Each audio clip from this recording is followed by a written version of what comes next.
Alam mo ba na lahat tayo ay political beings? Sabi nga ni Aristotle, man is by nature a political animal. Ibig sabihin, hindi tayo nabubuhay mag-isa. Kailangan natin ng iba para mabuhay, makapagdesisyon at mamuhay ng maayos. Dito pumapasok ang politika. Hindi lang ito tungkol sa mga politiko, kundi tungkol sa ating lahat bilang miyembro ng lipunan.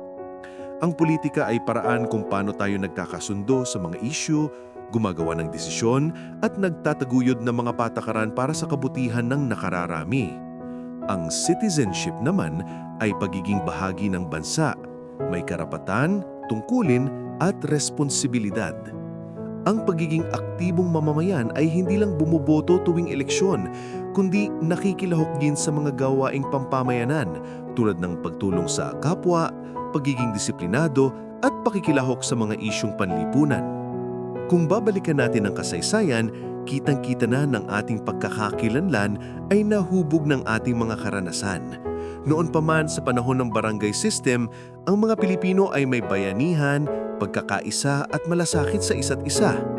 Nang dumating ang mga Espanyol, sinubok tayong baguhin at alipinin, pero nanatili pa rin sa atin ang tapang, katapangan at pakikipagkapwa-tao. Si Dr. Jose Rizal ginamit ang kanyang talino at panulat para gisingin ang mga Pilipino sa katotohanan. Si Andres Bonifacio naman ginamit ang kanyang tapang para lumaban sa kalayaan. Pareho silang halimbawa ng taong may political self, may malasakit, may paninindigan at handang kumilos para sa bayan. Pagkatapos nating makamit ang kalayaan, patuloy ang laban para sa tunay na demokrasya. Naaalala mo ang EDSA People Power Revolution? Dito napatunayan ng mga Pilipino na kaya nating magkaisa at lumaban sa pang-aapi ng walang dahas. Ipinakita nito na ang kapangyarihan ay tunay na nasa kamay ng taong bayan. Sa ilalim ng 1987 Philippine Constitution, siniguro na bawat Pilipino ay may karapatan sa kalayaan, katarungan at pantay na pagkakataon.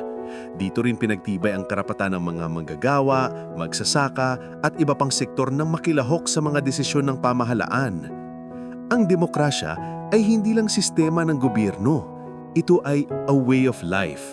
Kapag nakikilahok tayo sa mga isyong panlipunan, bumuboto ng maayos o kahit simpleng pagpapahayag ng saloobin sa tama at makatarungan, pinalalakas natin ang demokrasya. Siyempre, bilang Pilipino, meron tayong mga magagandang katangian, paggalang, bayanihan, kasipagan at pagkakaroon ng close family ties. Pero meron din tayong mga dapat iwasan tulad ng bahala na, crab mentality, ningas-kugon at balat sibuyas. Ang mahalaga, piliin natin yung mga ugaling nakakatulong sa bayan, yung nagpapakita ng malasakit, disiplina at pakikipagkapwa. Kaya sa huli, tanungin natin ang sarili. Ano ang kaya kong gawin bilang mamamayan para makatulong sa pagbabago? Paano ko magagamit ang boses at kalayaan ko para sa kabutihan ng iba? Ang political self ay hindi lang tungkol sa politika.